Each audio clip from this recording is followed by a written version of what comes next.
সঙ্গীত ক্রিস্টালের বিশাল ঝাড়বাতি থেকে বেরিয়ে আসা চমৎকার আলো উঁচু ছাদ ভেদ করে নিচে আসছিল। সাদা টেবিল ক্লথ দিয়ে ঢাকা লম্বা টেবিলগুলোর ওপর তা ঝকঝক করছিল, যা মখমলের চেয়ারের সারিতে সাজানো ছিল। চমৎকার অতিথিরা নিজেদের মধ্যে ফিসফিস করছিল, কাঁচের গ্লাসের ঠোকাঠুকির মৃদু শব্দ একটা মিষ্টি সঙ্গীত তৈরি করছিল। আজ রাতে দ্য গোল্ডেন স্যাফরন রেস্তোরাঁ একজন বিশেষ অতিথিকে স্বাগত জানাচ্ছিল, মিস্টার রাজ, একজন ৫০ বছর বয়সী কোটিপতি। গুজব ছিল যে তার সারা শহরে ছড়িয়ে থাকা বেশ কয়েকটি বড় রিয়েল এস্টেট প্রজেক্ট আছে। তার গম্ভীর মুখ এবং চমৎকার সেলাই করা কালো স্যুটে তাকে শক্তিশালী এবং শীতল উভয়ই লাগছিল। তার পাশে বসেছিলেন তার স্ত্রী মীরা, যিনি ৪০-এর কোঠা পেরোনোর পরেও নিজের সৌন্দর্য বজায় রেখেছিলেন। গভীর লাল রঙের ডিজাইনার শাড়ি তার সুন্দর শরীরে জড়ানো ছিল, তার চুলগুলো সামান্য কোঁকড়ানো ছিল এবং তার মুখে ক্লান্তির একটি আভাস ছিল। যদিও তিনি অতিথিদের সামনে সর্বদা একটি বিনীত হাসি ধরে রাখতেন, কিন্তু তার চোখে একটি স্পষ্ট উত্তেজনা দেখা যাচ্ছিল। আজ সন্ধ্যার মিস্টার রাজ দ্য গোল্ডেন স্যাফরনে একজন গুরুত্বপূর্ণ বিজনেস পার্টনারকে একটি নতুন প্রজেক্ট নিয়ে আলোচনা করার জন্য আমন্ত্রণ জানিয়েছিলেন। একই সাথে তিনি তার স্ত্রীর সাথে একটি আরামদায়ক ডিনার উপভোগ করতেও চেয়েছিলেন। ব্যস্ত ব্যবসা সত্ত্বেও তিনি মীরার সাথে কিছু শান্ত মুহূর্ত কাটানোর জন্য ব্যাকুল ছিলেন, এই আশা নিয়ে যে তারা তাদের দূরত্ব বাড়তে থাকা বৈবাহিক সম্পর্ককে আবার ঠিক করতে পারবেন। একটার পর একটা সুস্বাদু খাবার পরিবেশন করা হচ্ছিল। সুগন্ধি সামুদ্রিক খাবারের স্যুপ, তাজা ক্যাভিয়ার সস সহ সালাদ এবং সেরা ওয়াইন। মীরা ওয়াইনের একটি চুমুক নিলেন এবং মিস্টার রাজের দিকে তাকালেন। তিনি একটি হালকা হাসির সাথে জবাব দিলেন, কিন্তু আজ তার মনে একটা বিষণ্ণতা ছিল। বাইরের জাঁকজমক তাদের মধ্যে থাকা শূন্যতাকে দূর করতে পারছিল না। যখন সবাই কথা বলছিল, ঠিক তখনই রেস্তোরাঁর দরজায় হঠাৎ একটি ছোট ফাটাফাটা পোশাকের প্রতিকৃতি দেখা গেল। সে ছিল প্রায় ৪ বছরের একটি মেয়ে, যার জামাকাপড় কাদা মাখা ছিল। তার লম্বা চুলগুলো জট পাকানো ছিল এবং তার মুখে কষ্টের ছাপ স্পষ্ট ছিল। তার চোখে দৃঢ় সংকল্প এবং ভয় উভয়েরই মিশ্রণ ছিল। এই জমকালো দৃশ্যের সামনে তাকে আরও একা লাগছিল। এমন বিলাসবহুল জায়গায় একটি ভিখারি মেয়েকে দেখে ওয়েটাররা ঘাবড়ে গেল। ফিসফিস শুরু হয়ে গেল। কিছু অতিথি কৌতূহল নিয়ে মাথা ঘোরাল। রেস্তোরাঁর ম্যানেজার তাকে থামানোর জন্য দৌড়ে গেল, কিন্তু সে দ্রুত এড়িয়ে গেল এবং সোজা হলের মাঝখানে পৌঁছে তার কর্কশ কণ্ঠে চিৎকার করে উঠল, খেও না, তোমার স্ত্রী বিষ মিশিয়েছে, সেই খাবার খেও না, তুমি মারা যাবে। পুরো ঘর এক মুহূর্তের জন্য স্তব্ধ হয়ে গেল। সবার চোখ সেই মেয়েটির দিকে স্থির হয়ে গেল। অনেকেই তাদের বিস্ময় লুকাতে পারল না। মিস্টার রাজ, যার হাতে ওয়াইনের গ্লাস ছিল, সেখানেই জমে গেলেন। তার আঙুলগুলো শক্ত হয়ে গেল। মীরার চোখ বিস্ফারিত হয়ে গেল এবং তিনি তোতলাতে লাগলেন, এই মেয়ে, একে ভেতরে ঢুকতে দিল কে? তারপর তিনি গার্ডের উপর চিৎকার করে বললেন, তাড়াতাড়ি করো, একে বাইরে বের করো, এটা পুরোপুরি বাজে কথা। কিন্তু মেয়েটি হাল ছাড়ল না। তার কণ্ঠস্বর এত কর্কশ ছিল যেন তার গলা ছিলে গেছে। খেও না সাহেব, তোমার স্ত্রী বিষ মিশিয়েছে, আমি নিজের চোখে দেখেছি, আমি তোমাকে অনুরোধ করছি, খেও না। এক মুহূর্তের জন্য মিস্টার রাজ তার বুকে একটা আঁকড়ে ধরার মতো অনুভূতি অনুভব করলেন। তার হৃৎপিণ্ড দ্রুত ধড়ফড় করছিল। মেয়েটির অভিযোগ অযৌক্তিক মনে হচ্ছিল, কিন্তু তার চোখে যে আতঙ্ক ছিল তা তাকে এটি উপেক্ষা করার সাহস দিল না। তিনি সবসময় একজন সতর্ক ব্যক্তি ছিলেন। ব্যবসার জগতে এত ঝড় পেরিয়েছিলেন যে তিনি জানতেন যে কখনো কখনো সবচেয়ে পাগলের মতো বিষয়গুলো সত্যি হতে পারে। রেস্তোরাঁর কর্মচারীরা তাকে ধরার জন্য দৌড়ে গেল, তার পাতলা কাঁধগুলো ধরে ফেলল। সে ছটপট করতে লাগল, ক্রমাগত অনুরোধ এবং দৃঢ়তা ভরা কণ্ঠে চিৎকার করতে থাকল, সাহেব, খেও না। শুরুতে মিস্টার রাজ তাদের মেয়েটিকে বাইরে নিয়ে যেতে বলার কথা ভেবেছিলেন, কিন্তু তার চোখে এমন কিছু ছিল যা তাকে থামিয়ে দিল। ঠিক সেই সময় শেফ, যার মুখ রেস্তোরাঁর সুনামের ক্ষতি হওয়ার ভয়ে ফ্যাকাশে হয়ে গিয়েছিল, কাছে এলো। সে তোতলাতে লাগল, স্যার, আমাদের রেস্তোরাঁ সবসময় সর্বোচ্চ পরিচ্ছন্নতা এবং গুণমান নিশ্চিত করে। আমি সত্যিই বুঝতে পারছি না যে এই মেয়েটি। মিস্টার রাজ হাত তুলে তাকে চুপ থাকার ইঙ্গিত করলেন। তিনি গম্ভীরভাবে বললেন, দাঁড়াও, একে এখন বাইরে বের করো না। চারপাশের উত্তেজনা সত্ত্বেও তিনি শান্তভাবে মেয়েটির চোখের দিকে তাকালেন। তোমার নাম কি? তুমি এমন কথা বলছো কেন? মেয়েটি এক মুহূর্তের জন্য চমকে গেল। তার ঠোঁট কাঁপছিল, যেন সে ধরা পড়ার ভয় পাচ্ছে, কিন্তু সে চুপ থাকল না। সে একটা গভীর শ্বাস নিল এবং কাঁপানো কণ্ঠে জবাব দিল, আমার আমার নাম আশা। আমি জানি যে ওই মীরা তোমার স্ত্রী খাবারে কিছু মিশিয়েছে। আমি তাকে দেখেছি, আমি সেই লোকটিকেও দেখেছি। তার ভাঙা ভাঙা অসংলগ্ন কথাগুলো পরিবেশকে আরও উত্তেজনাময় করে তুলল। সে যে লোকটির কথা বলছিল সে কে ছিল, মীরার সাথে তার কি সম্পর্ক ছিল? ঠিক সেই মুহূর্তে মীরা প্রায় চিৎকার করে উঠলেন। তার মুখ রাগ এবং লজ্জায় লাল হয়ে গিয়েছিল। বাজে কথা, এই মেয়েটি নিছক মিথ্যা বলছে। আমি কখনো এমন নিষ্ঠুর কাজ করতে পারি না। রাজ, তোমার আমার ওপর বিশ্বাস রাখা উচিত। তুমি একে এত স্বাধীনতা দিয়ে দিয়েছ যে সে যা খুশি তাই বলছে। মীরা কাঁপছিল, কিন্তু তার চোখে আতঙ্কের একটি ঝলক ছিল। মিস্টার রাজ তার স্ত্রীকে দেখলেন, তারপর আশাকে দেখলেন। তার মাথা ঘুরছিল। তারপর তার সহজাত প্রবৃত্তি তাকে চুপচাপ তার ওয়াইনের গ্লাস এবং কাঁটা নিচে রাখতে বাধ্য করল। তিনি শেফের দিকে ফিরে বললেন, অবিলম্বে খাবার পরীক্ষা করাও। সবচেয়ে ভালো ডাক্তার বা মেডিকেল স্টাফকে ডাকো যাকে তুমি চেনো। আমি এখানেই একটা দ্রুত পরীক্ষা চাই। একই সাথে তিনি থেমে মেয়েটি আশার দিকে তাকালেন। এই মেয়েটিকে এখানেই রাখো, আপাতত একে বাইরে বের করো না। অতিথিদের মধ্যে ফিসফিস শুরু হয়ে গেল। কেউ কেউ মীরাকে সন্দেহের চোখে দেখতে লাগল, আবার কেউ কেউ মিস্টার রাজকে দেখছিল। তার খ্যাতি, ক্ষমতা এবং মানদণ্ডের সাথে সম্পর্কিত ছিল, তাই স্ত্রী কর্তৃক স্বামীকে বিষ দেওয়ার গল্পটি অবিশ্বাস্যভাবে ভয়ঙ্কর মনে হচ্ছিল। রেস্তোরাঁর কর্মচারীরা দ্রুত ব্যবস্থা নিতে লাগল। কেউ কেউ একটি সাধারণ টেস্ট কিট আনতে দৌড়ে গেল, যা সাধারণত জরুরি বিষক্রিয়ার ক্ষেত্রে ব্যবহার করা হয়। শেফ হামে ভিজে গিয়েছিল, মিস্টার রাজকে বোঝানোর চেষ্টা করছিল যে তার রেস্তোরাঁয় এমন কিছু হতে পারে না, যদিও মিস্টার রাজ হাত নেড়ে ইঙ্গিত করলেন যে তদন্ত অবশ্যই করা উচিত। এই সময়ের মধ্যে আশা একটি কোণে জড়সড় হয়ে দাঁড়িয়েছিল। তার পা কাঁপছিল। তার এখনও বিশ্বাস হচ্ছিল না যে সে যা করার ছিল তা করতে পেরেছে। সে না মিস্টার রাজের কাছে যাওয়ার সাহস পাচ্ছিল, না মীরার দিকে সরাসরি তাকানোর। তার ভয় ছিল যে তাকে চড় মারা হবে বা টেনে হিঁচড়ে বাইরে বের করে দেওয়া হবে। কিন্তু সে তার চোখে আকুতি বজায় রেখেছিল। সাহেব, এটা সত্যি, আমি শুধু আপনাকে বাঁচাতে চেয়েছিলাম। এই আকুতিভরা চোখগুলোই মিস্টার রাজের হৃদয়ে আলোড়ন তুলেছিল। যে মেয়েটি স্পষ্টভাবে ক্ষুধার্ত এবং ছিন্নভিন্ন পোশাকে ছিল, সে হঠাৎ এখানে গোলমাল করতে কেন আসবে? ধরা যাক আশাকে কেউ এই নাটক করার জন্য কাজে লাগিয়েছিল বা টাকা আদায়ের জন্য এই পদ্ধতি নিয়েছিল। কিন্তু যদি তা না হয়? মিস্টার রাজের হঠাৎ ঠান্ডা লাগতে শুরু করল। তার স্ত্রী তাকে ক্ষতি করার ষড়যন্ত্র করতে পারে এই ধারণা তাকে অসুস্থ বোধ করাল। মীরার মুখ এখন ধাক্কায় বদলে গিয়েছিল। তার চোখ ভিজে গিয়েছিল এবং তিনি ক্রমাগত সাফাই দিয়ে ফিসফিস করে যাচ্ছিলেন। রাজ, তোমাকে আমার ওপর বিশ্বাস করতে হবে। আমি জানি না এই মেয়েটিকে। সে বাজে কথা বলছে। আমি কখনো রান্নাঘরে যাই না বা খাবার ছুঁই না। সবাই জানে যে আমি নোংরামিকে কতটা ঘৃণা করি। মিস্টার রাজ কোনো জবাব দিলেন না। তার চোখ তার স্ত্রীকে এড়িয়ে যাচ্ছিল। যদিও এখনও কিছুই নিশ্চিত ছিল না, কিন্তু স্ত্রীর প্রতি তার বিশ্বাস, যা কিছুকাল আগে থেকেই নড়বড়ে হচ্ছিল, তা এখন আরও ভেঙে গেল। সবাই উৎসাহপূর্ণ পরিবেশে পরীক্ষার ফলাফলের জন্য অপেক্ষা করছিল।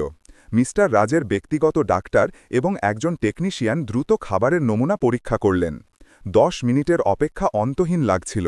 অবশেষে ডাক্তার ফিরে এলেন। তার মুখে কোনো স্পষ্ট ভাব ছিল না। তিনি মিস্টার রাজকে আস্তে করে বললেন, স্যার, আমি কিছু অস্বাভাবিক সংকেত পেয়েছি।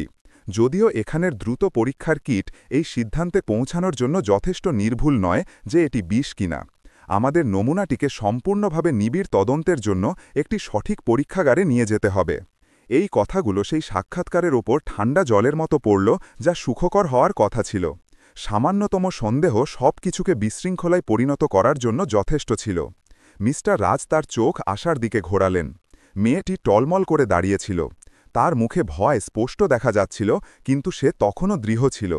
মীরা এই দৃশ্য দেখলেন। তার হাত টেবিলের কিনারা শক্ত করে ধরেছিল, কিন্তু তিনি আর কিছু বললেন না। তিনি নীরবে বুঝেছিলেন যে তিনি যত জোরে অস্বীকার করবেন, তার স্বামী ততই তাকে সন্দেহ করবেন।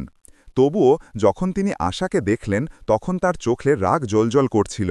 এই পরিস্থিতি দেখে মিস্টার রাজ আজকের রাতের ডিনার বাতিল করে দিলেন। সবাই যেতে পারে। তারপর তিনি তার গুরুত্বপূর্ণ বিজনেস পার্টনারের দিকে ফিরলেন, বিনয়ের সাথে ক্ষমা চাইলেন এবং অন্য কোনো উপলক্ষে দেখা করার প্রতিশ্রুতি দিলেন।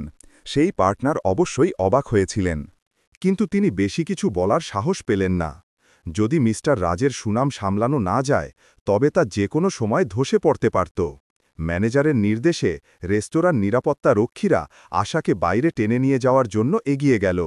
মেয়েটি পালানোর চেষ্টা করতে যাচ্ছিল, কিন্তু ক্লান্ত হয়ে পড়েছিল। মিস্টার রাজের হাত হঠাৎ তাদের থামানোর জন্য উঠল।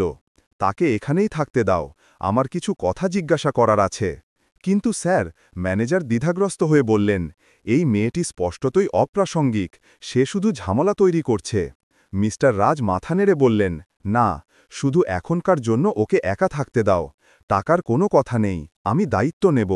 মীরা দাঁত পেষণ করলেন, প্রায় কেঁদে উঠলেন। তুমি সত্যি এই মেয়েটিকে এভাবে গোলমাল করতে দিচ্ছ? তিনি ঘুরলেন এবং রেস্তোরাঁ থেকে বেরিয়ে গেলেন।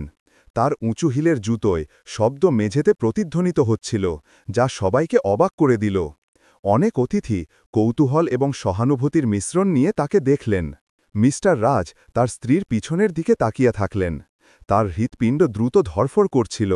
তিনি জানতেন যে আজকের রাতের পর তাদের পরিবার আগের মতো স্বাভাবিক থাকবে না। কিন্তু এখন তিনি সত্য জানতে চেয়েছিলেন। তাকে জানতে হতো যে সেই মেয়েটি আশা কোথা থেকে এসেছিল এবং এত চমৎকার রেস্তোরাঁয় ঢুকে এমন চমকপ্রদ অভিযোগ করার সাহস কেন করল। গার্ড তাদের ধরে থাকাটা শিথিল করতেই আশা পড়ে গেল তার আঘাতপ্রাপ্ত হাত ধরে।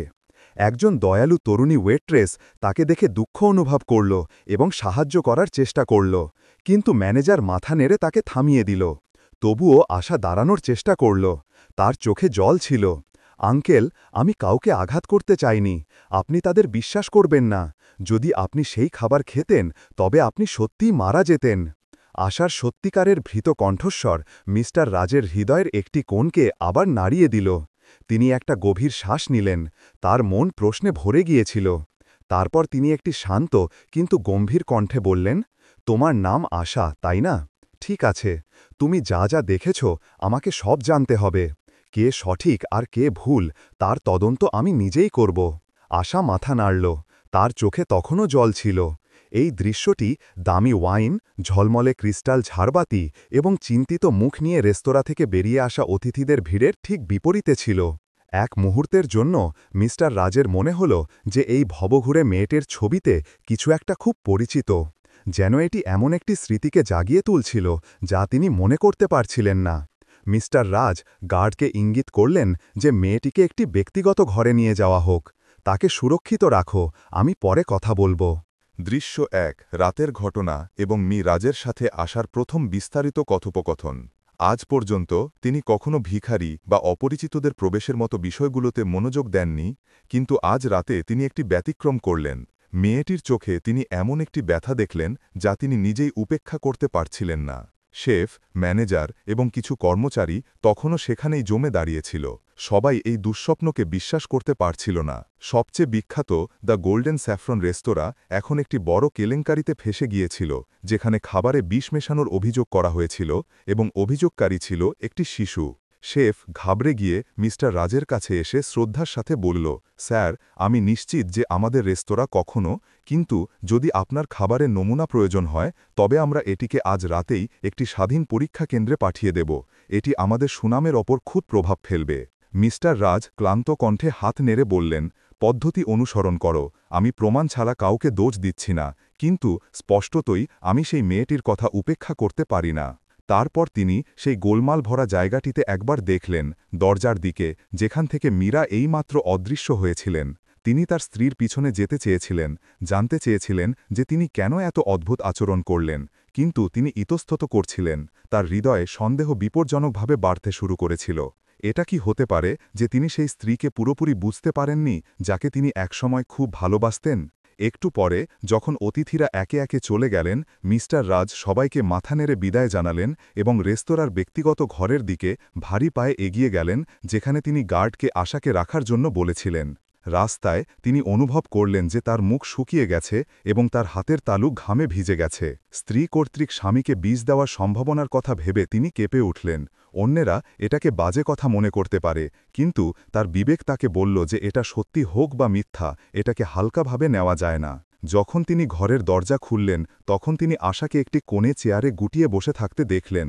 তার হাত তার কাঁধ শক্ত করে ধরেছিল, যেন সে ভয় পাচ্ছে যে কেউ তাকে আক্রমণ করবে।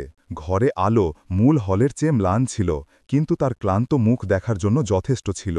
হয়তো ভবঘুরে থাকার বছরগুলো তার ওপর এমন কষ্ট চাপিয়ে দিয়েছিল যা একটি সাধারণ শিশু সহ্য করতে পারত না।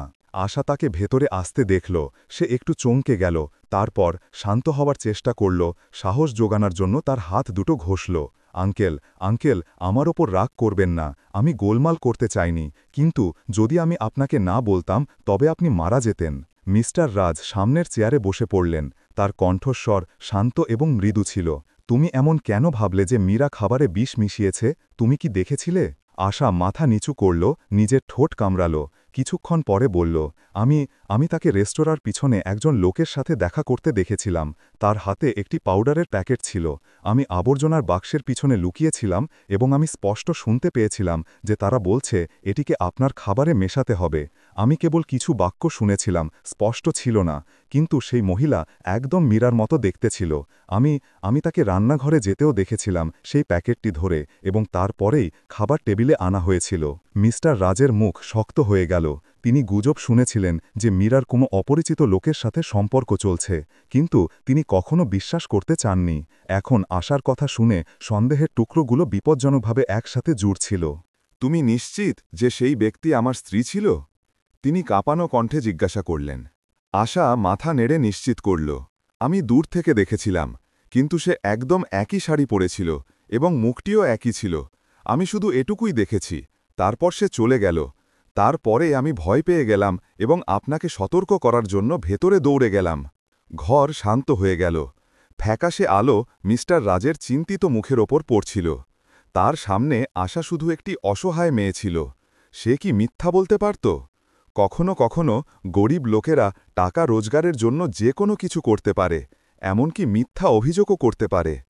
কিন্তু তার মনে হল যে মেয়েটির গল্পে কোনো কৃত্রিমতা নেই। এছাড়াও খাবারে অস্বাভাবিক সংকেত উপস্থিত থাকার বিষয়টিও উপেক্ষা করা যায় না। তুমি কি সেই লোকটিকে চেনো যে সে কে ছিল? তিনি ধীরে ধীরে জিজ্ঞাসা করলেন। আশা মাথা নাড়ল। না, আমি তাকে আগে কখনো দেখিনি। তাকে একজন মধ্যবয়সী লোক লাগছিল, চশমা পরা, লম্বা ছিল। সে মীরাকে পাউডারের প্যাকেটটি দিল এবং আস্তে আস্তে কিছু বলল। আমি শুধু এটুকুই শুনেছিলাম, এটা আজ রাতেই হয়ে যাওয়া উচিত, আর ব্যাস। মিস্টার রাজ একটি গভীর শ্বাস নিলেন। বাতাসে উদ্বেগের গন্ধ অনুভব করা যাচ্ছিল। তিনি বিশ্বাস করতে পারছিলেন না যে একটি ভিখারি শিশু তার জীবনকে এমন মোড়ে নিয়ে আসতে পারে। দীর্ঘদিন ধরে তিনি তাদের বিবাহে ফ্যাকাশে ভাব অনুভব করছিলেন। মীরা প্রায়শই ব্যক্তিগত কাজের অজুহাতে দেরিতে বাড়ি ফিরতেন, লুকিয়ে ফোনে কথা বলতেন, কিন্তু বিষ দেওয়ার মতো ভয়াবহ কথা তিনি কখনো ভাবেননি। দরজায় একটি মৃদু টোকা পড়ল। মিস্টার রাজ দরজা খুললেন এবং রেস্তোরাঁর ম্যানেজারকে ঘাবড়ে যাওয়া অবস্থায় দেখতে পেলেন। স্যার, আপনার স্ত্রী গাড়িতে করে চলে গেছেন। তিনি আর কিছু বলেননি এবং কিচেন স্টাফরা শপথ করে বলেছেন যে তারা কিছু জানেন না। তারা কেবল এই কথাটি নিশ্চিত করেছেন যে মীরা প্রায় ১-২ মিনিটের জন্য কিচেনে এসেছিলেন, এই বলে যে তিনি পরিচ্ছন্নতা দেখতে এসেছেন। মিস্টার রাজ কিছু না বলে মাথা নাড়লেন। ম্যানেজার চলে গেলেন। এখন তার মনে পুরোপুরি তোলপাড় চলছিল। তিনি আশাকে দেখলেন। প্রথমবার তার ছোট পাতলা শরীর এবং একটি অনাথ শিশুর বন্য চোখের দিকে মনোযোগ দিলেন। আশা, তুমি কেন এত ঝুঁকি নিলে? যদি তোমার কথাগুলো মিথ্যা প্রমাণিত হতো তবে তুমি অনেক বড় বিপদে পড়তে। আশা চুপ থাকল। তার চোখ থেকে জল পড়তে যাচ্ছিল। তারপর সে ধীরে ধীরে জবাব দিল, কারণ আমি জানতাম যে যদি আমি না বলতাম তবে আরও একজন নিরীহ মানুষের জীবন যেতে পারত। আমি জানি যে প্রিয়জনকে হারানোর অনুভূতি কেমন হয়। আমি চাই না কেউ মারা যাক। ছোট্ট কথা, কিন্তু এতে বর্ণনাতীত যন্ত্রণা ভরা ছিল। এই মেয়েটি নিশ্চয়ই কিছু খুব ভয়ানক অভিজ্ঞতা সহ্য করেছে। মিস্টার রাজের হৃদয় হঠাৎ ভারী হয়ে গেল। যদিও বিষয়টি এখনও স্পষ্ট ছিল না, তবে তার সামনে একজন খুবই করুণ মেয়ে ছিল। তুমি নিশ্চিত যে সেই ব্যক্তি আমার স্ত্রী ছিল? তিনি কাঁপানো কণ্ঠে জিজ্ঞাসা করলেন। আশা মাথা নেড়ে নিশ্চিত করল। আমি দূর থেকে দেখেছিলাম, কিন্তু সে একদম একই শাড়ি পরেছিল এবং মুখটিও একই ছিল। আমি শুধু এটুকুই দেখেছি। তারপর সে চলে গেল। তারপরে আমি ভয় পেয়ে গেলাম এবং আপনাকে সতর্ক করার জন্য ভেতরে দৌড়ে গেলাম। ঘর শান্ত হয়ে গেল। ফ্যাকাশে আলো মিস্টার রাজের চিন্তিত মুখের ওপর পড়ছিল। তার সামনে আশা শুধু একটি অসহায় মেয়ে ছিল। সে কি মিথ্যা বলতে পারত? কখনো কখনো গরিব লোকেরা টাকা রোজগারের জন্য যে কোনো কিছু করতে পারে, এমনকি মিথ্যা অভিযোগও করতে পারে। কিন্তু তার মনে হল যে মেয়েটির গল্পে কোনো কৃত্রিমতা নেই। এছাড়াও খাবারে অস্বাভাবিক সংকেত উপস্থিত থাকার বিষয়টিও উপেক্ষা করা যায় না। তুমি কি সেই লোকটিকে চেনো যে সে কে ছিল? তিনি ধীরে ধীরে জিজ্ঞাসা করলেন। আশা মাথা নাড়ল। না, আমি তাকে আগে কখনো দেখিনি। তাকে একজন মধ্যবয়সী লোক লাগছিল, চশমা পরা, লম্বা ছিল। সে মীরাকে পাউডারের প্যাকেটটি দিল এবং আস্তে আস্তে কিছু বলল। আমি শুধু এটুকুই শুনেছিলাম, এটা আজ রাতেই হয়ে যাওয়া উচিত, আর ব্যাস। মিস্টার রাজ একটি গভীর শ্বাস নিলেন। বাতাসে উদ্বেগের গন্ধ অনুভব করা যাচ্ছিল। তিনি বিশ্বাস করতে পারছিলেন না যে একটি ভিখারি শিশু তার জীবনকে এমন মোড়ে নিয়ে আসতে পারে। দীর্ঘদিন ধরে তিনি তাদের বিবাহে ফ্যাকাশে ভাব অনুভব করছিলেন। মীরা প্রায়শই ব্যক্তিগত কাজের অজুহাতে দেরিতে বাড়ি ফিরতেন, লুকিয়ে ফোনে কথা বলতেন, কিন্তু বিষ দেওয়ার মতো ভয়াবহ কথা তিনি কখনো ভাবেননি। দরজায় একটি মৃদু টোকা পড়ল। মিস্টার রাজ দরজা খুললেন এবং রেস্তোরাঁর ম্যানেজারকে ঘাবড়ে যাওয়া অবস্থায় দেখতে পেলেন। স্যার, আপনার স্ত্রী গাড়িতে করে চলে গেছেন। তিনি আর কিছু বলেননি এবং কিচেন স্টাফরা শপথ করে বলেছেন যে তারা কিছু জানেন না। তারা কেবল এই কথাটি নিশ্চিত করেছেন যে মীরা প্রায় ১-২ মিনিটের জন্য কিচেনে এসেছিলেন, এই বলে যে তিনি পরিচ্ছন্নতা দেখতে এসেছেন। মিস্টার রাজ কিছু না বলে মাথা নাড়লেন। ম্যানেজার চলে গেলেন। এখন তার মনে পুরোপুরি তোলপাড় চলছিল। তিনি আশাকে দেখলেন। প্রথমবার তার ছোট পাতলা শরীর এবং একটি অনাথ শিশুর বন্য চোখের দিকে মনোযোগ দিলেন। আশা, তুমি কেন এত ঝুঁকি নিলে? যদি তোমার কথাগুলো মিথ্যা প্রমাণিত হতো তবে তুমি অনেক বড় বিপদে পড়তে। আশা চুপ থাকল। তার চোখ থেকে জল পড়তে যাচ্ছিল। তারপর সে ধীরে ধীরে জবাব দিল, কারণ আমি জানতাম যে যদি আমি না বলতাম তবে আরও একজন নিরীহ মানুষের জীবন যেতে পারত। আমি জানি যে প্রিয়জনকে হারানোর অনুভূতি কেমন হয়। আমি চাই না কেউ মারা যাক। ছোট্ট কথা, কিন্তু এতে বর্ণনাতীত যন্ত্রণা ভরা ছিল। এই মেয়েটি নিশ্চয়ই কিছু খুব ভয়ানক অভিজ্ঞতা সহ্য করেছে। মিস্টার রাজের হৃদয় হঠাৎ ভারী হয়ে গেল। যদিও বিষয়টি এখনও স্পষ্ট ছিল না, তবে তার সামনে একজন খুবই করুণ মেয়ে ছিল। সকালের বাতাস ভিলার বাগানে গাছের মধ্যে দিয়ে বইছিল, যার ফলে পাতার মর্মর শব্দের একটি হালকা সুর তৈরি হচ্ছিল। পরের দিন সকালে মিস্টার রাজ মাথায় হাতুড়ি মারার মতো ব্যথা নিয়ে জেগে উঠলেন। দ্য গোল্ডেন স্যাফ্রন রেস্তোরাঁয় ঘটে যাওয়া চমকপ্রদ ঘটনার পরে তিনি প্রায় পুরো রাত ঘুমাতে পারেননি। তিনি আশাকে অতিথিদের জন্য তৈরি একটি আলাদা ঘরে ঘুমাতে দিয়েছিলেন এবং নিজে রেস্তোরাঁর অস্থায়ী অফিসেই থেকে গিয়েছিলেন। বাড়ি যাওয়ার মন ছিল না। পুরো রাত জেগে থাকা এবং ঘুমের মধ্যে তিনি তার স্ত্রী মীরাকে গভীর লাল রঙের শাড়িতে দেখলেন, যার হাতে একটি সাদা পাউডারের প্যাকেট ছিল। তার চোখে বিষণ্ণতা এবং চাতুরতা উভয়ই ছিল। তারপর এক মুহূর্তে তিনি আশাকে মেঝেতে হাঁটু গেড়ে বসে চিৎকার করতে দেখলেন, আঙ্কেল, যদি আপনি সেই খাবার খান তবে মারা যাবেন। সেই চিৎকার তার চিন্তায় প্রতিধ্বনিত হতে থাকল যতক্ষণ না সূর্য উঠল এবং প্রথম রশ্মি পড়ল।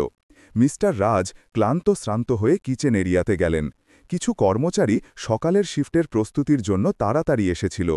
তাকে দেখে তারা লজ্জার সাথে ধীরে ধীরে মাথা নিচু করল।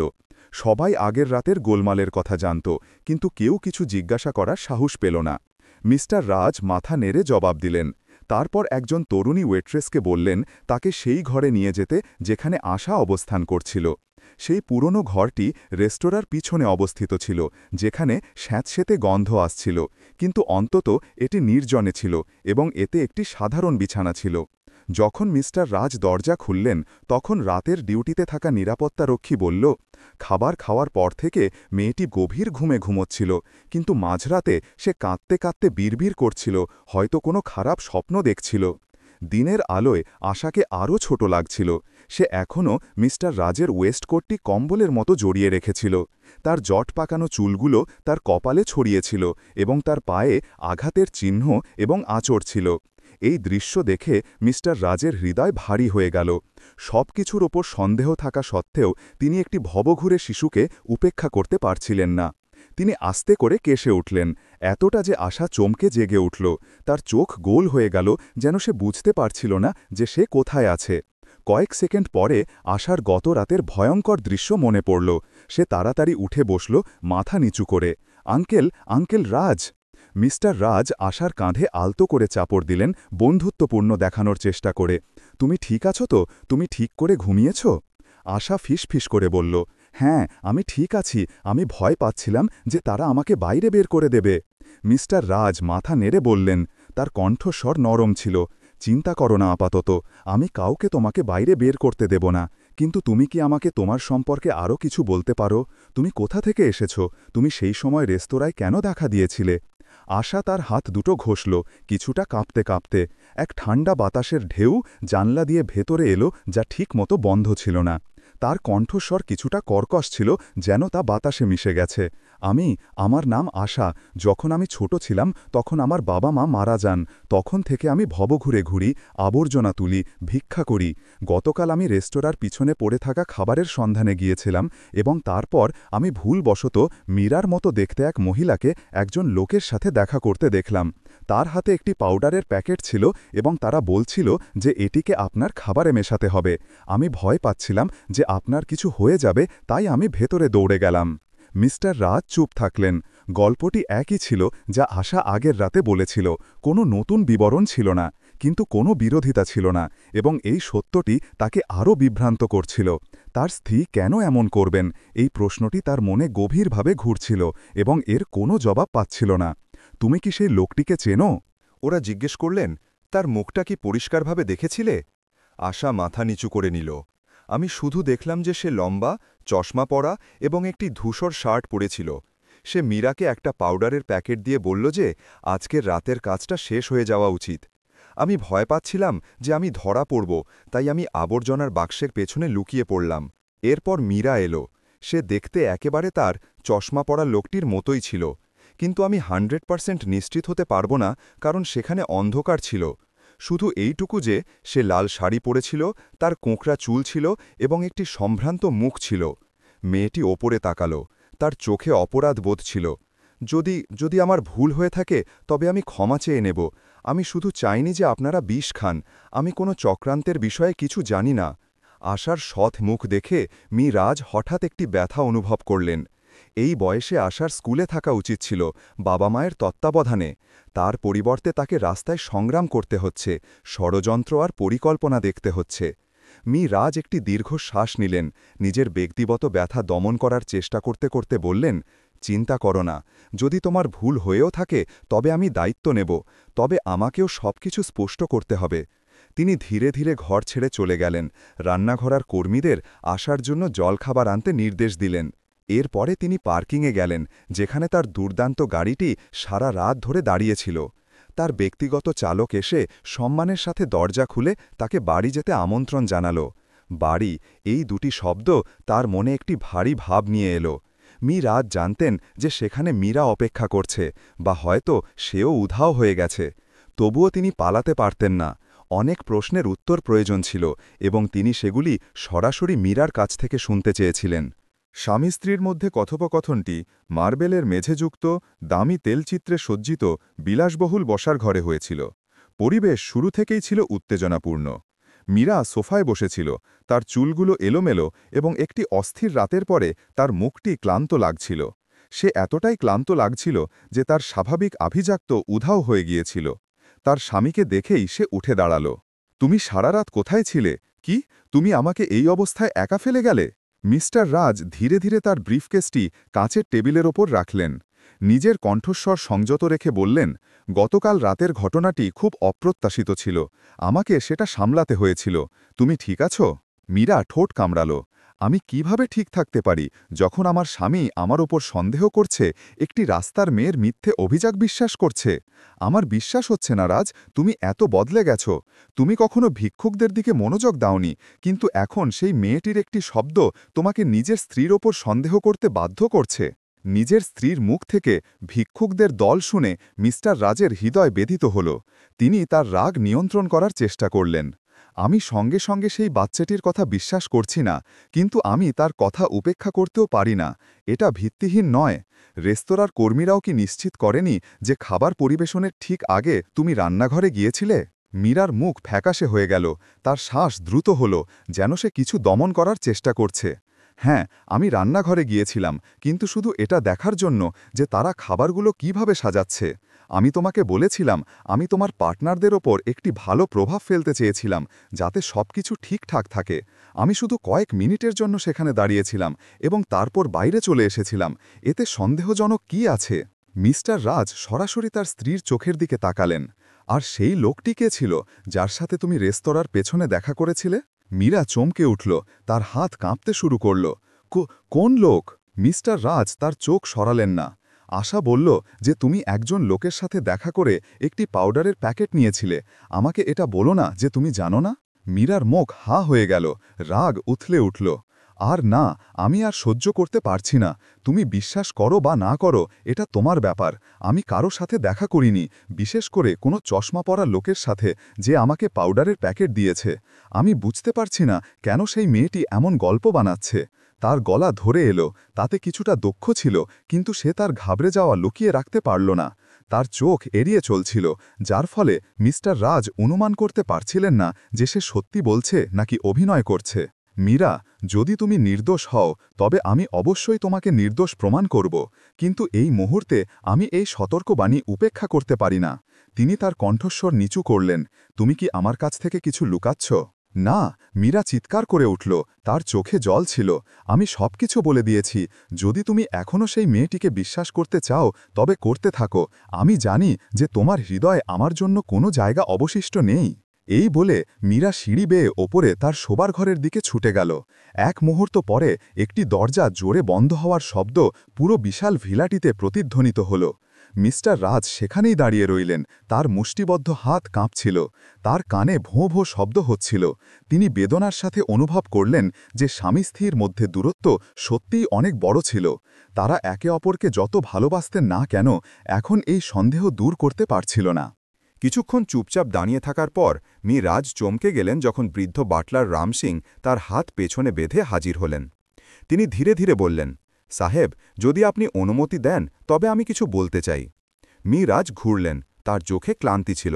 কি হয়েছে রাম সিং? রাম সিং দ্বিধা করে বললেন, আমি নিশ্চিত নই, কিন্তু সম্প্রতি আমি দেখেছি যে ম্যাডাম প্রায়শই দেরিতে বাড়ি ফেরেন এবং লুকিয়ে ফোনে কথা বলেন। গতকাল আপনার সাথে রেস্তোরাঁয় যাওয়ার আগে ম্যাডাম 2 ঘন্টার জন্য বাইরে গিয়েছিলেন। যখন তিনি ফিরলেন তিনি খুব চাপে ছিলেন। তুমি জানো কি সে কোথায় গিয়েছিল? রাজ দ্রুত জিজ্ঞেস করলেন। রাম সিং মাথা নাড়লেন। ম্যাডাম বলেননি এবং আমার জিজ্ঞেস করার সাহস হয়নি, কিন্তু যদি আপনি চান তবে আমি ভিলায় লাগানো সুরক্ষা ক্যামেরাগুলো পরীক্ষা করতে আপনাকে সাহায্য করতে পারি। হয়তো কোনো সূত্র পাওয়া যেতে পারে। এটা শুনে রাজ সঙ্গে সঙ্গে রাজি হয়ে গেলেন। তারা দুজনেই সুরক্ষা কক্ষে গেলেন, যেখানে নজরদারির স্ক্রিন লাগানো ছিল। গতরাতে ভিলা থেকে বেরোনোর জন্য প্রস্তুতি নেওয়ার সময় মীরা তার ব্যক্তিগত গাড়িতে উঠেছিল। তার চালক তাকে নিয়ে গিয়েছিল। রাম সিং যেমনটা বলেছিলেন, মীরা সন্ধ্যা 4টার কাছাকাছি বাড়ি থেকে বেরিয়েছিল এবং তারপর সন্ধ্যা 6টার দিকে ফিরেছিল। তার শাড়ি বদলেছিল এবং তারপর স্বামী স্ত্রী রেস্তোরাঁয় গিয়েছিলেন। ক্যামেরা স্ক্রিনে ইয়ার্ডে কিছু অস্বাভাবিক ছিল না, কিন্তু অন্য একটি কোণে সাইড গেটে তারা একটি চশমা পরা লম্বা রোগা লোককে ভিলার চত্বরে প্রবেশ করতে দেখলেন যখন মীরা বাইরে ছিল। লোকটি ঘাবড়ে গিয়ে চারপাশে দেখল এবং তারপর দ্রুত চলে গেল। রাম সিং স্ক্রিনের দিকে ইঙ্গিত করে চাপা গলায় বললেন, সাহেব, এই লোকটি বাড়ির কর্মচারী নয়। আমি জানি না সে কে, কিন্তু এটি দ্বিতীয়বার যখন আমি তাকে সাইড গেট দিয়ে আসতে দেখেছি যখন ম্যাডাম বাইরে ছিলেন। রাজ সেই আকৃতিটিকে এক দৃষ্টিতে দেখলেন। যদিও ভিডিওটি খুব স্পষ্ট ছিল না, তবে শরীরের আকার এবং চুলের স্টাইল আশার বর্ণনা করা চশমা পরা লোকটির সাথে খুব মিল ছিল। তার হৃদস্পন্দন দ্রুত হতে লাগল। এই কি সেই রহস্যময় ব্যক্তি ছিল যাকে আশা দেখেছিল? আর সে কি রেস্তোরাঁয় মীরার সাথে দেখা করেছিল? ক্যামেরায় সেটা রেকর্ড হয়নি। কেবল এইটুকু জানা গেল যে মীরা এবং এই লোকটির মধ্যে একটি সন্দেহজনক সম্পর্ক ছিল, এবং যদি আশা মিথ্যে না বলে থাকে তবে সে নিশ্চিতভাবে সেই রহস্যময় পাউডারের প্যাকেটের সাথে যুক্ত ছিল। হতাশার একটি অনুভূতি ছড়িয়ে পড়ল। রাজের মনে সেই সময়গুলোর কথা মনে এলো যখন মীরা দাতব্য সভা বা পুরনো বন্ধুদের সাথে দেখা করার অজুহাতে বাইরে যেত। এই সব কি শুধুই একটি ভান ছিল? সে কি তাদের বিশ্বাস ভঙ্গ করেছিল?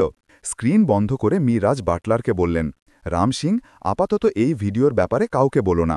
তুমি তোমার মুখ বন্ধ রাখবে। আমি নিজেই এর সমাধানের উপায় খুঁজে বের করব। বাটলার মাথা নিচু করলেন, ঠিক আছে সাহেব। রাম সিংয়ের চোখে ঘর ভেঙে যাওয়ার ব্যথা ফুটে উঠছিল। দীর্ঘদিন ধরে রামসিং তাদের বিবাহ জীবন দেখেছিলেন। যখন তারা তরুণ এবং সুখী ছিলেন, সেই সময় থেকে যখন মিরাজ ব্যস্ত ছিলেন এবং মীরা একা ছিলেন, এবং তারপর দিন দিন ভালোবাসা ফ্যাকাশে হয়ে গেল। আর এখন এটা সন্দেহ এবং বিশ্বাসঘাতকতার কিনারায় ছিল। সুরক্ষা কক্ষ থেকে বেরিয়ে রাজ তার গাড়িতে বসলেন এবং চালককে দ্য গোল্ডেন স্যাফরন রেস্তোরাঁয় ফিরে যেতে বললেন। তিনি গতরাতে যা ঘটেছিল তা আরও একবার তদন্ত করতে চেয়েছিলেন এবং একই সাথে আশার সাথে দেখা করে আরও বিশদ শুনতে চেয়েছিলেন। তার হৃদয়ে তিনি এখনও আশা করছিলেন যে এই সব একটি ভুল বোঝাবুঝি, কিন্তু তার কাছে যে প্রমাণ ছিল তা মীরার বিরুদ্ধে যাচ্ছিল। রেস্তোরাঁয় পৌঁছে রাজ পরীক্ষাগার থেকে একটি বার্তা পেলেন। খাবারের নমুনায় কিছু অদ্ভুত উপাদান আছে।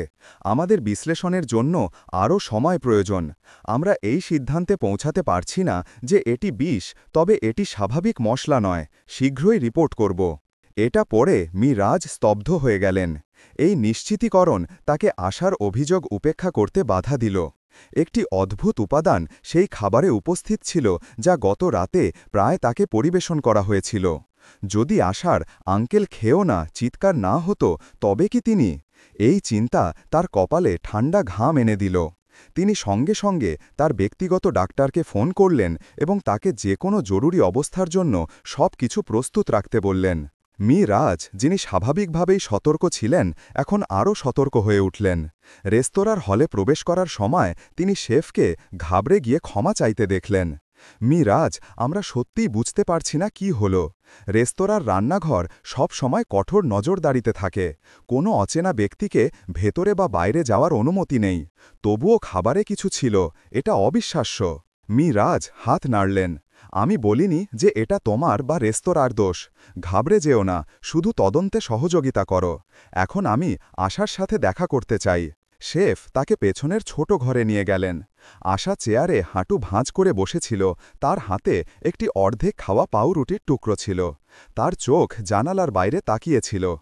রাজকে ভেতরে আসতে শুনে আশা ঘুরল, চমকে গেল। আঙ্কেল, মেয়েটি দ্বিধা করে বলল, আপনি কি সেই মহিলার সম্পর্কে নতুন কিছু জানতে পারলেন? তিনি কি আপনার স্ত্রী ছিলেন? সরাসরি প্রশ্নটি মীরার হৃদয়ে বিঁধল। তিনি ধীরে ধীরে পাশে বসলেন, একটি গভীর শ্বাস নিলেন। আমি এখন কিছু নিশ্চিত করতে পারছি না, তবে মনে হচ্ছে তুমি ভুল ছিলে না। গতরাতের খাবারে কিছু ভেজাল মেশানোর ইঙ্গিত আছে। আমি খুব বিভ্রান্ত। আমি তোমাকে জিজ্ঞেস করতে চাই, তুমি কি পুরোপুরি নিশ্চিত যে গতকাল যাকে দেখেছিলে সে মীরাই ছিল? তোমার কি কোনো ভুল হতে পারে না?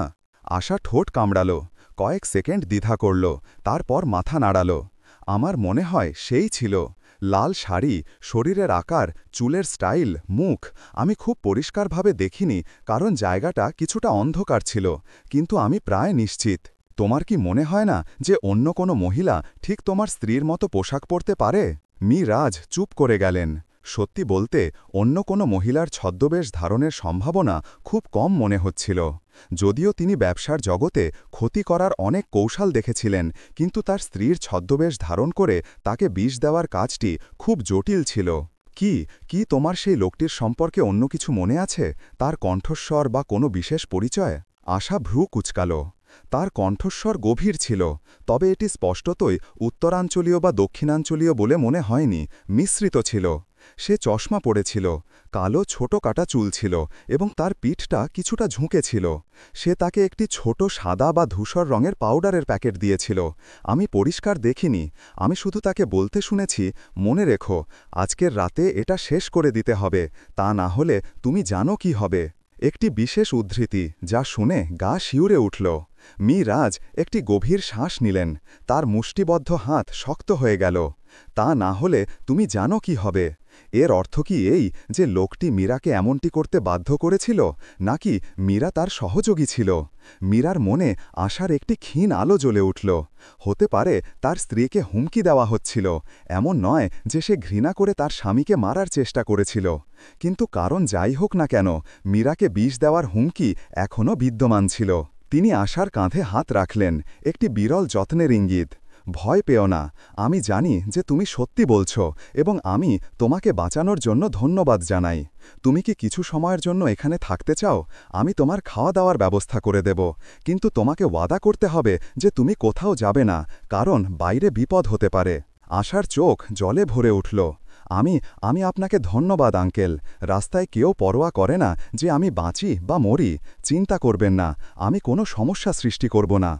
রাজ ধীরে ধীরে মাথা নাড়লেন। একই সাথে শেফ এবং রেস্তোরাঁর কর্মীদের আশার ওপর নজর রাখতে এবং অচেনা লোকদের তার কাছে আসতে বাধা দিতে নির্দেশ দিলেন। তিনি ভয় পাচ্ছিলেন যে যদি সেই লোকটি জানতে পারে যে আশা বিষয়টি ফাঁস করে দিয়েছে, তবে সে মেয়েটিকে ক্ষতি করতে পারে। প্রধান হলে ফিরে আসার পর রাজের ফোন হঠাৎ বেজে উঠল। এটি একটি অজানা নম্বর থেকে কল ছিল। তিনি কয়েক সেকেন্ড দ্বিধা করলেন, তারপর ফোন ধরলেন। অন্যদিকে একটি কর্কশ ভারী পুরুষের কণ্ঠস্বর ছিল। রাজ আছেন? তিনি ভ্রু কুঁচকালেন। হ্যাঁ, কে? পুরুষ কণ্ঠস্বর ঠান্ডা হাসিতে ফেটে পড়ল। আমি কে এটা গুরুত্বপূর্ণ নয়। আপনার ছোট বাচ্চাদের কথায় বিশ্বাস করার ক্ষেত্রে আরও সতর্ক থাকা উচিত। এই পৃথিবী প্রতারণায় পূর্ণ। আপনি একটি ভুলের কারণে মরতে চাইবেন না, তাই না? রাজ স্তব্ধ হয়ে গেলেন। তার বুক চেপে ধরল। তুমি কে? কেমন ভুল? সেই ব্যক্তি প্রশ্নটিকে উপেক্ষা করল এবং হুমকি ভরা সুরে চালিয়ে গেল। আপনাকে সতর্ক করা হয়েছে। হয়তো পরের বার এটি কেবল একটি ছোট পাউডারের প্যাকেটও হবে না। আর যে কেউ এই বিষয়ে হস্তক্ষেপ করবে তাকে মূল্য দিতে হতে পারে, বুঝেছ? এই বলে সে সঙ্গে সঙ্গে ফোন কেটে দিল, যার ফলে রাজের মনে একটি ভয়ে বসে গেল। যে কেউ এই বিষয়ে হস্তক্ষেপ করবে তাকে মূল্য দিতে হতে পারে। স্পষ্টতই সে আশার বা রাজের নিজের বা যে কেউ তদন্ত করতে চায় তার কথা বলছিল। রাজের হাত কাঁপতে লাগল। রাগ উথলে উঠল। ধিক্কার! শেষে এর পেছনে কে আছে? কিন্তু একই সাথে তিনি একটি কঠিন সত্য উপলব্ধি করলেন। তিনি সত্যিই একটি বিপজ্জনক শক্তির মুখোমুখি হচ্ছিলেন, যারা তাদের লক্ষ্য অর্জনের জন্য যে কোনো কিছু করতে প্রস্তুত ছিল। এমন পরিস্থিতিতে তার স্ত্রী হয়তো মূল ষড়যন্ত্রকারী নাও হতে পারে তাকে হুমকি দেওয়া হচ্ছিল। যদি তাই হয়, তবে মীরার লোকানোর একটি কারণ ছিল। স্বামীর কাছে বদনাম হওয়া ভালো ছিল, তার চেয়ে যে লোকটি তাকে ক্ষতি করবে। কিন্তু সে কেন তাকে বলেনি? সে কেন চুপ থাকতে বেছে নিল, যার ফলে সবকিছু এত খারাপ হয়ে গেল? রেস্তোরাঁর বড় হলের মাঝখানে দাঁড়িয়ে রাজের মনে হল যেন তার চারপাশের পৃথিবী ঘুরছে। একদিকে হত্যার প্রচেষ্টার ভয় ছিল, অন্যদিকে তার স্ত্রী, যিনি অজান্তে সাহায্য করতে পারেন বা বাধ্য হতে পারেন। এবং এই ষড়যন্ত্রকে সাহসের সাথে থামানো একমাত্র ব্যক্তি ছিল একটি অনাথ রাস্তার শিশু। তারপর তার মনে পড়ল সকালে মীরার চোখ যখন সে তাকে দুঃখভরা দৃষ্টিতে দেখেছিল। এটি কি একজন নির্দোষ ব্যক্তির অভিজ্ঞতা ছিল, নাকি একজন দোষী ব্যক্তির অনুশোচনা? ক্লান্তি তাকে ঘিরে ধরল। তিনি উপলব্ধি করলেন যে তাকে ব্যবস্থা নিতে হবে। তিনি পরীক্ষাগার বা পুলিশের ফলাফলের জন্য অপেক্ষা করবেন না।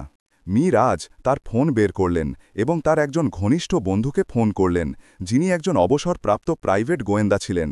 সেই বন্ধুর নাম ছিল করণ এবং তার পুলিশ বিভাগে কাজ করার অভিজ্ঞতা ছিল। রাজ চাপা গলায় বললেন, করণ, আমার তোমার জরুরি সাহায্য দরকার। কিছু একটা বড় ঘটেছে। তিনি আশার অভিযোগ থেকে শুরু করে খাবারে পাউডারের চিহ্ন এবং হুমকিঘরা বেনামি ফোন কল পর্যন্ত ঘটনার সংক্ষিপ্ত বিবরণ দিলেন। অন্যদিকে করণ সংক্ষেপে বললেন, এটা গুরুত্বপূর্ণ মনে হচ্ছে রাজ, শান্ত থাকো, আমাকে ব্যবস্থা করতে দাও। তারপর আমি খুঁজে বের করব সেই চশমা পরা লোকটিকে। মনে রেখো, সাবধান থেকো। খুব সম্ভবত তোমার স্ত্রীকে নিয়ন্ত্রণ করা হচ্ছে। তোমার স্ত্রীকে নিয়ন্ত্রণ করা হচ্ছে। এই বাক্যটি রাজকে আরও বিচলিত করে তুলল। কিছুক্ষণ পর তিনি বললেন, হ্যাঁ, আশা করি তুমি যত তাড়াতাড়ি সম্ভব ব্যবস্থা নেবে। ফোন রেখে রাজ হলের চামড়ার চেয়ারে বসে পড়লেন, চোখ বন্ধ করলেন, যেন মাথা ঘোরাটা দূর করতে চান। বাইরে আকাশ পরিষ্কার নীল হয়ে গিয়েছিল। সূর্যের আলো ছড়িয়ে পড়ছিল, যা তার হৃদয়ের ঝড়ের একেবারে বিপরীত ছিল।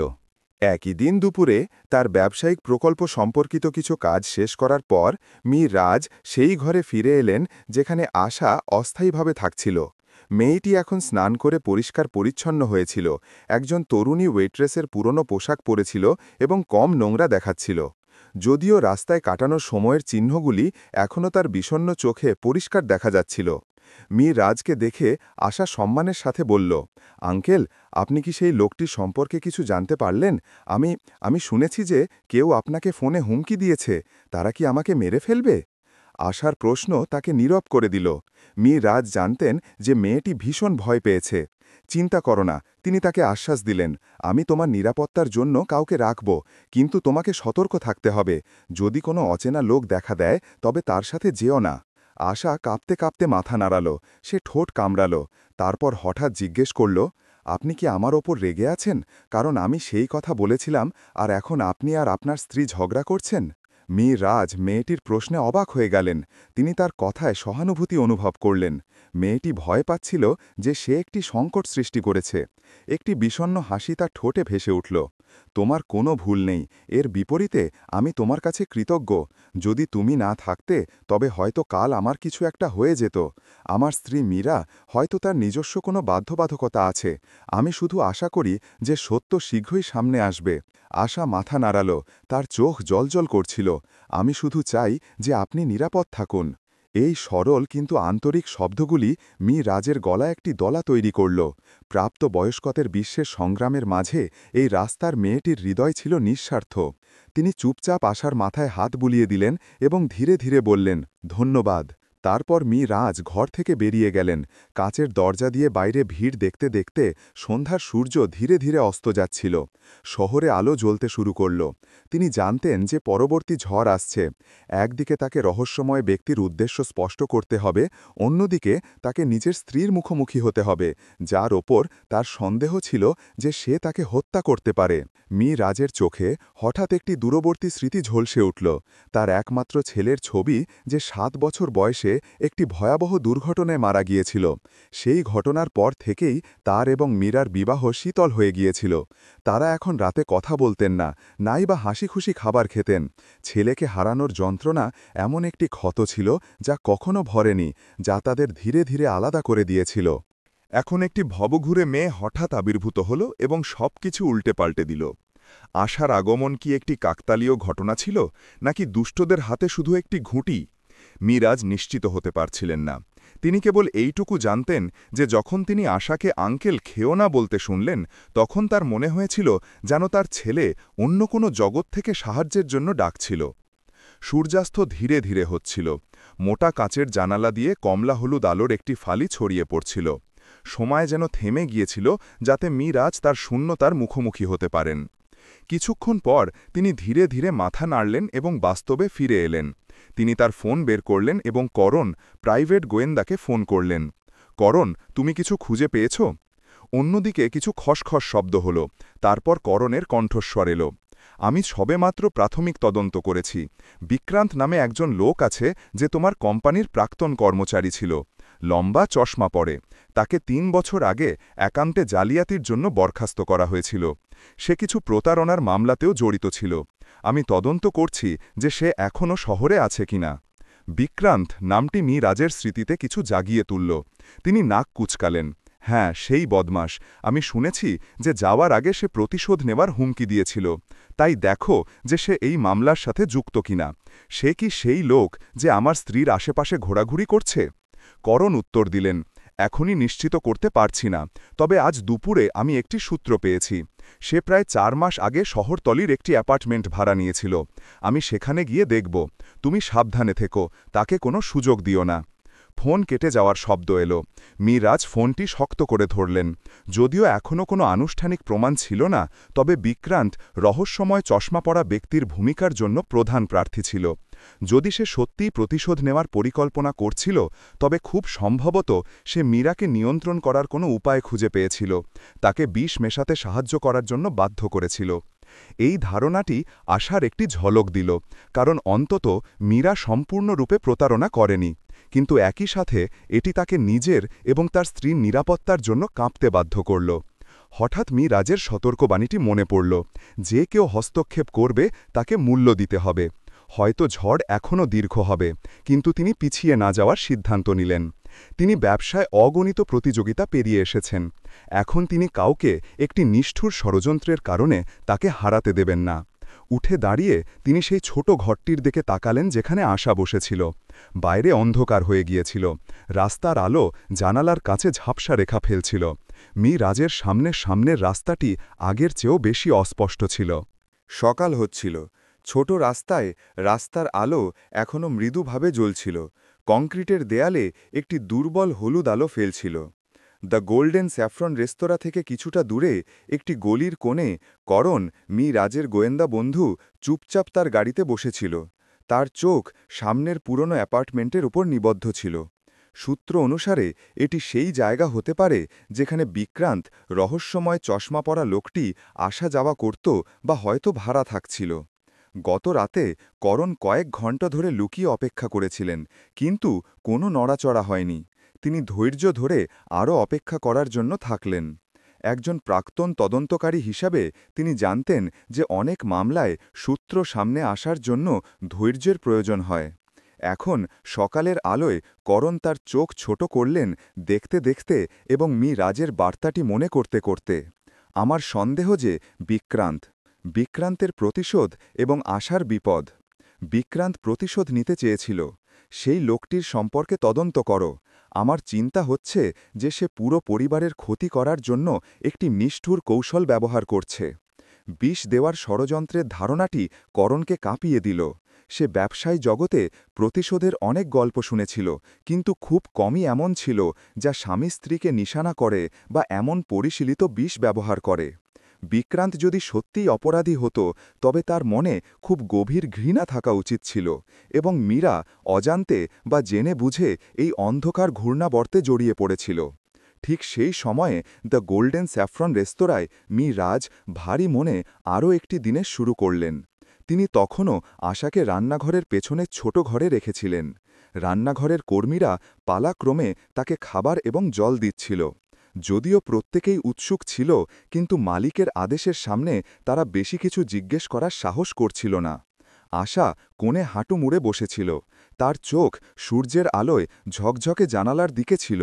আজ তাকে পরিষ্কার পরিচ্ছন্ন দেখাচ্ছিল, কিন্তু অস্থিরতা তখনও তার চোখে ঝলকাচ্ছিল।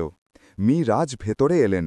তার হাতে কিছু পুরনো পত্রিকা ছিল, যেন আশাকে সময় কাটানোর পরামর্শ দিচ্ছেন এবং কথোপকথন শুরু করার উপায় খুঁজছেন। তুমি কি ঘুমিয়েছিলে? রাজ জিজ্ঞাসা করলেন, ঘরের একমাত্র কাঠের চেয়ারে বসতে বসতে। ঠিক সেই সময় রাজের ফোন বেজে উঠল। এটা করণের ফোন ছিল। তিনি সঙ্গে সঙ্গে ফোন ধরলেন, এবং করণের কণ্ঠে একটি জরুরি ভাব ছিল। রাজ, নতুন খবর আছে। আমি এইমাত্র নিশ্চিত করেছি যে বিক্রান্ত বর্তমানে শহরতলির জেলা এক্সের একটি ভাড়া ঘরে থাকছে, যেমনটা অনুমান করা হয়েছিল। তার ঋণের ইতিহাস আছে, এবং সে তার প্রাক্তন বসকে হুমকি দিয়েছে। আরও গুরুত্বপূর্ণ বিষয় হল, আমি একজন প্রতিবেশীর কাছ থেকে শুনেছি যে সে প্রায়শই একটি দামি গাড়িতে আসা একজন জমকালো মহিলার সাথে দেখা করে।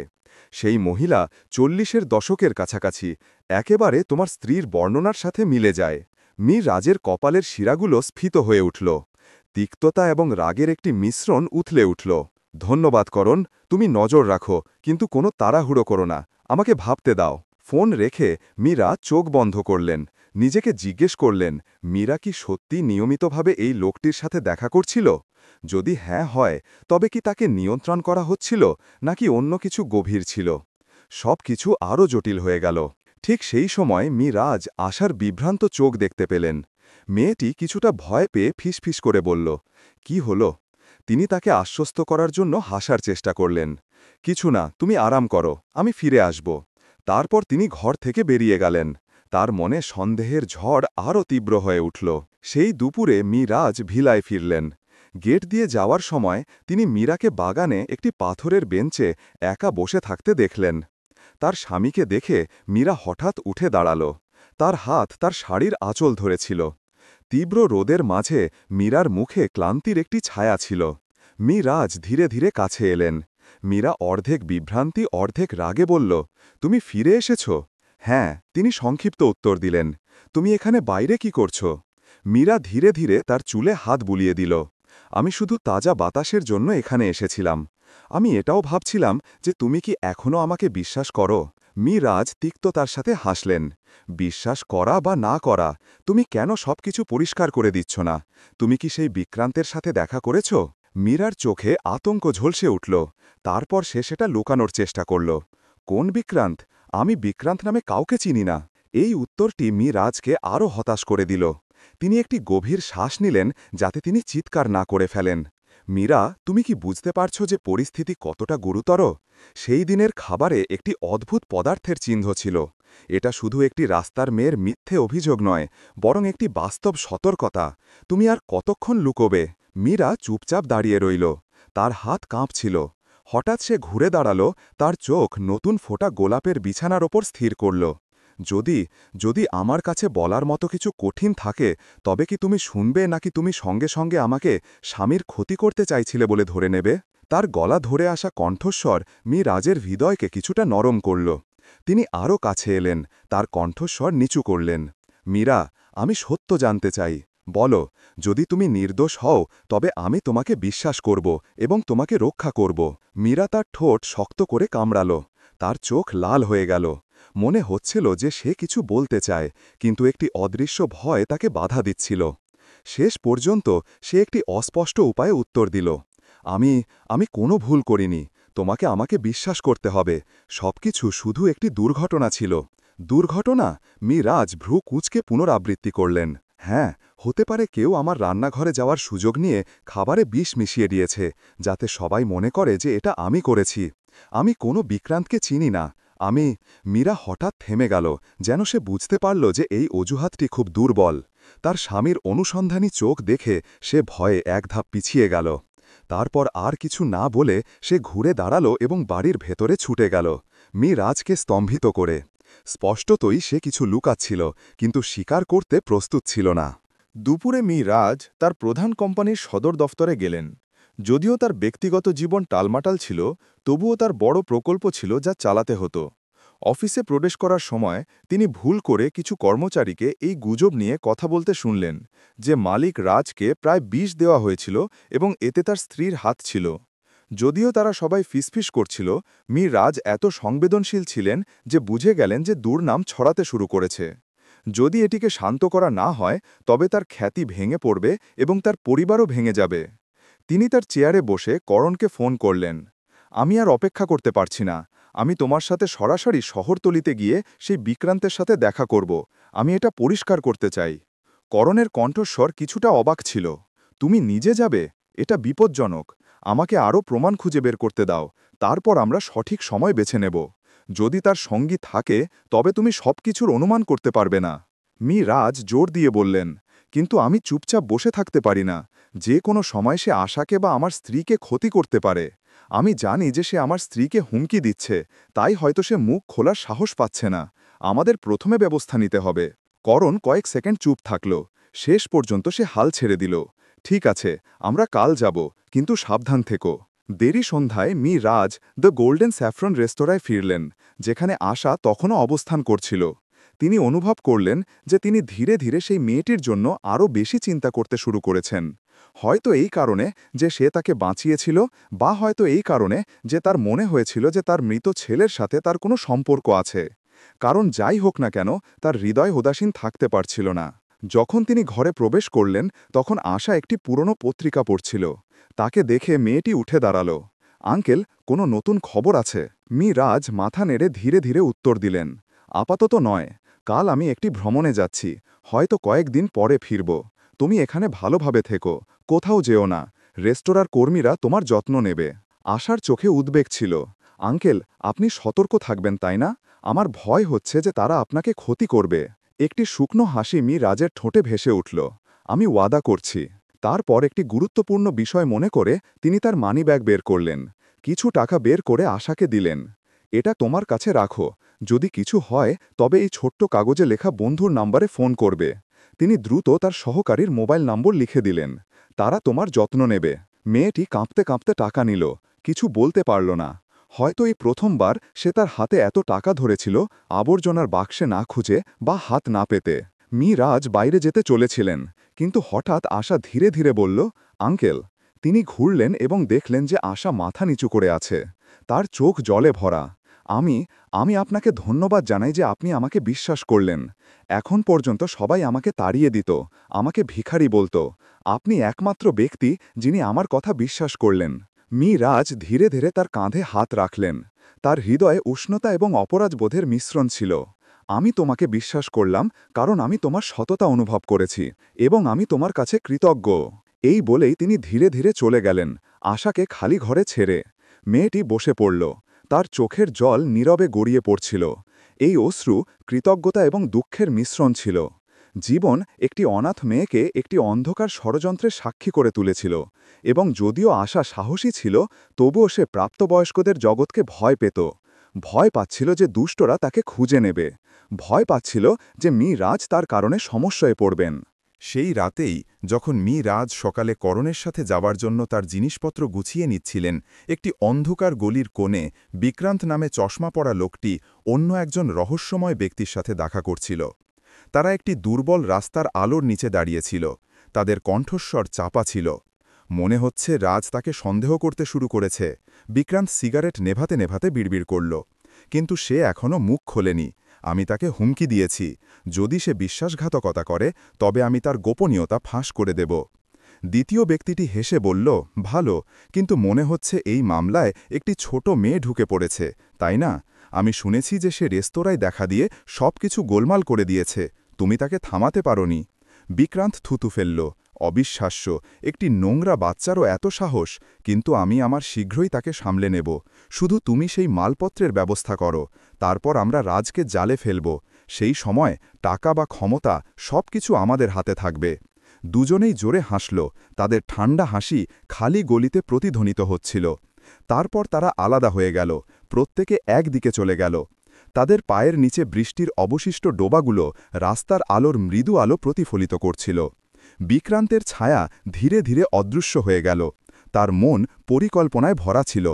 তার মনে সম্ভ্রান্ত মহিলা মীরার ছবি, একটি ঘুঁটি এবং একটি লক্ষ্য উভয়ই ছিল, যাকে সে নিয়ন্ত্রণ করছিল। সে এমন একটি গোপনীয়তা জানত যা তার খ্যাতি নষ্ট করার জন্য যথেষ্ট ছিল। এমনকি যদি এটি ফাঁস হয়ে যেত, তবে মীরাকে জেলেও পাঠাতে পারত। এই কারণেই তাকে তার আদেশ মেনে চলতে হতো, যদিও তার হৃদয় হয়তো অনুশোচনা ছিল। প্রায় মাঝরাতে রাজের ভিলাটি শান্ত ছিল। বাটলার রাম সিং সব জায়গায় পরীক্ষা করলেন, দরজা এবং জানালা সাবধানে বন্ধ করলেন। রাম সিং ধীরে ধীরে দীর্ঘশ্বাস ফেললেন যখন তিনি দেখলেন যে মালিকের শোবার ঘরের আলো এখনও জ্বলছে। রাম সিং বুঝলেন যে রাজ ঘুমাতে পারছেন না, এবং মীরার ঘরে সম্পূর্ণ অন্ধকার ছিল। জানা নেই সে ঘুমিয়েছিল নাকি অস্থির ছিল। আসলে বন্ধ ঘরে মীরা বিছানার কিনারায় চুপচাপ বসেছিল। একটি মৃদু নাইট ল্যাম্প জ্বলছিল। তার চোখ তার ফোনের দিকে স্থির ছিল, যেখানে একটি অজানা নম্বর থেকে বেশ কয়েকটি হুমকি ভরা বার্তা ছিল। তারপর সে তার চোখ একটি পুরনো ছবির দিকে ঘোরালো, যেখানে সে রাজ এবং তার ছেলের সাথে ছিল। সে কাঁপতে থাকা হাত দিয়ে ছেলেটির মুখ স্পর্শ করল। ছেলেকে হারানোর বেদনা উথলে উঠল, যার ফলে সে ধীরে ধীরে কাঁদতে শুরু করল। এক মুহূর্তের জন্য সে মনে মনে বলল, যদি তুমি এখনও থাকতে, তবে হয়তো আমরা এই পরিস্থিতিতে থাকতাম না। তার ছেলের দুর্ঘটনায় মৃত্যুর দিন থেকে সে অনুশোচনা এবং আত্ম-অভিযোগে বাঁচছিল। সে এবং রাজ কম কথা বলতেন, প্রত্যেকে নিজের ব্যথা লুকাত। সে কখনো ভাবেনি যে একদিন সে এমন বিপজ্জনক মামলায় জড়িয়ে পড়বে, তার স্বামীকে ক্ষতি করার ষড়যন্ত্রে অংশ নিতে বাধ্য হবে, বা কমপক্ষে তাকে একটি বিপজ্জনক পরিস্থিতিতে ফেলবে যাতে বিক্রান্ত ব্ল্যাকমেল করার সুযোগ পায়। মীরার চোখের জল ছোট ছবিটির উপর পড়ল। প্রতিটি ফোঁটা হালকা কিন্তু ঠান্ডা ছিল। সেই গোপনীয়তা যদি ফাঁস হয়ে যায়, তবে তার জীবন নষ্ট হয়ে যাবে। সে রাজের কাছে মিনতি করতে চেয়েছিল, এই ছুরির ধার থেকে বাঁচতে তার স্বামীর উপর নির্ভর করতে চেয়েছিল। কিন্তু সে ভয় পেয়েছিল। সে ভয় পেয়েছিল যে রাজ এই ধাক্কা সহ্য করতে পারবেন না। ভয় পেয়েছিল যে তিনি তাকে চিরতরে ঘৃণা করবেন। সে এটাও ভয় পেয়েছিল যে সেই ব্যক্তি নিষ্ঠুরভাবে আচরণ করবে, এবং শেষ পর্যন্ত সে চুপ থাকা এবং পালানোর পথ বেছে নিল। পরের দিন সকালে রাজ বাড়ি থেকে বেরিয়ে করণের সাথে গাড়িতে উঠলেন। তারা দুজনেই শহরতলির জেলা এক্সের দিকে গেলেন, যেখানে বিক্রান্তের থাকার খবর ছিল। রাস্তায় করণ পরিকল্পনাটি বলল, আমি ভাড়াটে সাজার অজুহাতে তার সাথে যোগাযোগ করার চেষ্টা করব। যদি সে বাইরে আসে, তবে তুমি শুধু তাকে চিনে নেবে। আমরা নিশ্চিত করব যে অ্যাপার্টমেন্টে তার সাথে অন্য কেউ আছে কিনা। তারপর পরিস্থিতির ওপর ভিত্তি করে আমরা একটি পরিকল্পনা তৈরি করব বা পুলিশকে জানাব। রাজ চুপ থাকলেন। তিনি বিক্রান্তের মুখোমুখি হওয়ার দৃশ্য কল্পনা করছিলেন। ৩ বছর আগে বিক্রান্ত একজন উচ্চাকাঙ্ক্ষী কর্মচারী ছিল, কিন্তু কোম্পানির তহবিল তছরূপ করার অভিযোগে ধরা পড়েছিল। যখন তাকে বরখাস্ত করা হলো এবং তার বিরুদ্ধে মামলা করা হলো তখন সে হুমকি দিয়েছিল, তোমাকে এর মূল্য দিতে হবে, শুধু অপেক্ষা করো। সেই দিন রাজ এটিকে ফাঁকা হুমকি মনে করেছিলেন। কে জানত যে আজ এটি একটি দুঃস্বপ্ন হয়ে উঠবে। শহরতলিতে পৌঁছে তারা ভাড়া বাড়ির থেকে কিছুটা দূরে গাড়ি থামালেন। এটি একটি পুরনো দোতলা বিল্ডিং ছিল, যার চারপাশে মরিচা ধরা বেড়া ছিল। করণ রাজকে গাড়িতে থাকার জন্য বললেন, যখন সে একা ভাড়াটে সেজে গেল। গাড়ির জানলা দিয়ে রাজ করণকে দরজায় টোকা দিতে, বাড়িওয়ালার সাথে কিছু কথা বলতে এবং তারপর দুজনকে ভেতরে যেতে দেখলেন। সময় খুব ধীরে ধীরে কাটছিল। রাজ স্টিয়ারিং হুইল শক্ত করে ধরে থাকলেন, কপাল ঘামছিল। প্রায় 10 মিনিট পরে করণ একটি গম্ভীর মুখ নিয়ে ফিরে এলেন। সে গাড়িতে বসল, দরজা বন্ধ করল এবং বলল, বিক্রান্ত 203 নম্বর ঘরে থাকে, কিন্তু বাড়িওয়ালা বললেন যে সে কয়েকদিন ধরে কোথাও গেছে, ফিরে আসেনি। ঘর বাইরে থেকে বন্ধ, হয়তো সে উধাও হয়ে গেছে। রাজ দ্রুত জিজ্ঞাসা করলেন, অন্য কোনো সূত্র? করণ মাথা নাড়ালেন। আমি শুধু জানলা দিয়ে দেখলাম, ঘরটি নোংরা ছিল, কিছুই পরিষ্কার দেখা যাচ্ছিল না, কিন্তু একটি মুদি দোকানের বিল ছিল যার উপর গতকালের তারিখ ছিল। হতে পারে সে সম্প্রতি গেছে। আজ হতাশায় দাঁত কিরমির করলেন। বিক্রান্তের উধাও হয়ে যাওয়া মানে ছিল যে ষড়যন্ত্র এখনও বাতাসে ঝুলছিল। কোনো নতুন সূত্র ছাড়াই চলে যাওয়া ছাড়া তাদের কাছে আর কোনো উপায় ছিল না, যতক্ষণ না সে আবার সামনে আসে। করণ দীর্ঘশ্বাস ফেললেন। হয়তো আমাকে এই এলাকার আশেপাশে কয়েকদিনের জন্য কাউকে নজরদারিতে রাখতে হবে। তুমি অধৈর্য হইও না, আমরা তাকে ধরে ফেলব। এই সময়ে দ্য গোল্ডেন স্যাফরন রেস্তোরাঁয় আশা সবেমাত্র জলখাবার শেষ করেছিল যে একজন অচেনা যুবক তার কাছে এলো। সে একজন অস্থায়ী কর্মচারীর পোশাক পরেছিল এবং একটি নকল হাসি নিয়ে বলল, নমস্কার, আমাকে এইমাত্র কাজে নেওয়া হয়েছে। তুমি মালিকের পরিচিত, তাই না?